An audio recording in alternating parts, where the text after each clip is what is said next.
Welcome to the new Achievement Whore Quickies.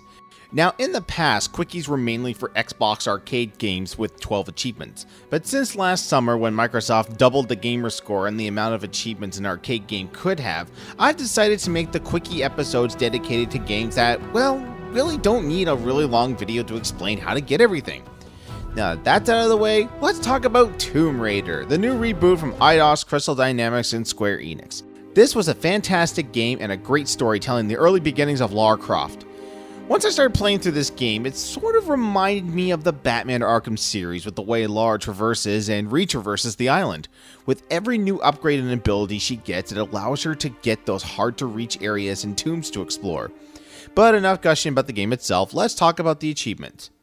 Now there are two main points to the achievements that I find fairly strange. Number one is that there are no achievements for passing certain checkpoints in the story, which I'm okay with. I don't really like getting an achievement for completing a chapter. I mean, I was going to do that anyway. And number two, there are no stackable difficulty achievements. Only one for beating the game on any difficulty. So you can go through the entire single player campaign on easy and get all the achievements. So where's the incentive to play on higher difficulty levels? There is none. Kind of a bad decision by Eidos in my opinion. I love difficulty achievements because it forces me to play the campaign twice, once on normal so I can enjoy the story, and on the hardest to do some cleanup achievements and to get the rest of the difficulty based ones. I did end up playing this a second time, which I'll get into right now by first talking about the 3 secret achievements. There's one for shooting a crab on the beach, one for shooting dynamite in midair, and the one that I missed out on my first playthrough called Chatterbox. At key points in the story, you'll meet back up with your shipmates. After the cutscene ends, you'll have the opportunity to talk to them for some more information. Just think of it like the Kristen Bell achievement in Assassin's Creed. If you miss one, you're going to have to restart the game all over again. And the rest of the achievements in single player are just for getting kills with specific weapons, stealth kills, finding all the collectibles, and upgrading all weapons and skills. The collectibles aren't hard to find after you obtain a map in the area. Then you can create a waypoint to find it. However, the area-specific collectibles like idols or statues you have to light on fire are not shown on the map. So you're going to have to use your detective mode, survival instincts to highlight where they are. And now I'm going to finish up with the multiplayer achievements. Tomb Raider multiplayer is okay. Not bad, but not so good that I'm going to keep playing it over and over again.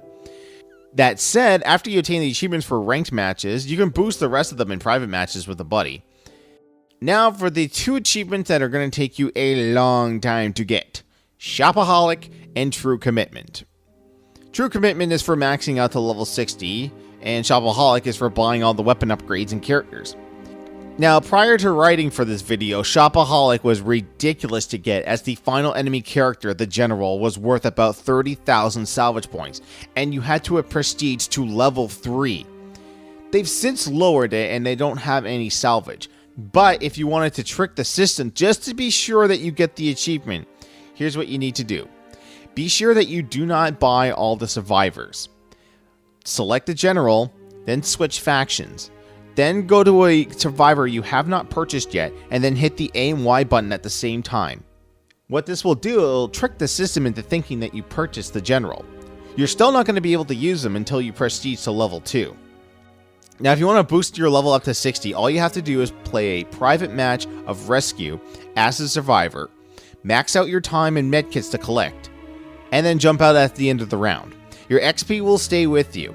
Now the footage you're seeing is me playing on the beach map, which was okay to begin with, but I since found that Underground is the better map to use. Why? Because it's smaller, it's more contained, and I found out this little trick. Once you get to 19 out of 20 kits, and you'll have about 10 minutes left on the clock. So what I did is I would grab the med kit and I would chuck it into the water. It would give me the XP for carrying it, and it would respawn at a new location. Now, after doing that for about 18 plus hours, it got a little tiresome. So my advice to you is if you plan on grinding for this achievement, it's going to take you a couple of days. Find a big playlist of podcasts and Let's Plays to play in the background, and all I can say is good luck. So that's all the achievements for the reboot of Tomb Raider, and I gotta say, I'm kinda disappointed. Mainly for the lack of difficulty achievements. If you don't miss the Chatterbox achievement, you can get all the single player ones in one playthrough and on the easiest difficulty. As stated before, I love going back and doing New Game Plus runs of games, provided there's achievements for them. But putting the achievements aside and looking at the game overall, it is pretty spectacular. The combat is fluid, the platforming is enjoyable, and the number of collectibles and relics you find is a fair amount without making you go on some kind of crazy witch hunt. It's a pretty easy 1000 gamer score after you bypass the level 60 multiplayer grinding and Shopaholic achievements. If you got that much time to spend, check it out.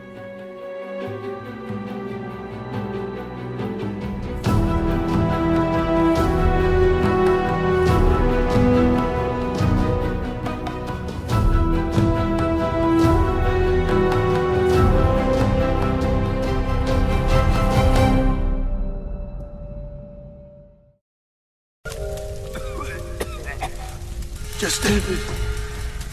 Please.